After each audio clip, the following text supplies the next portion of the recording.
sounds like you're focused on really the effectiveness of the program as well as the efficiency of the program, and you have to kind of balance those things, right?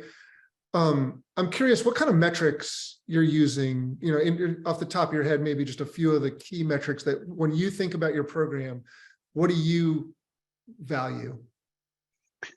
Coverage is one thing. The same way that we look at code coverage, right?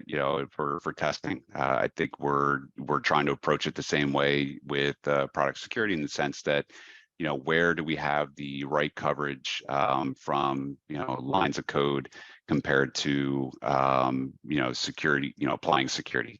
Vulnerability management is always a tried and true way of metrics gathering. Are we seeing the criticals hopefully disappearing? One of the great metrics that we see is when we have 0 criticals open at any given time. Some of the other metrics that I'm focused on right now is we have a pretty robust training program, and as I mentioned, a champions program as well. And one of the things I'm really trying to zero in on is, what's the correlation there between training versus vulnerabilities? Are we seeing new vulnerabilities opened, with teams that have a higher rate of training compared to ones that don't? So, because I think that, one of the things with security in general, not just application security and product security, but it's really, where's the value? Right. And I think we're always seen as a cost center.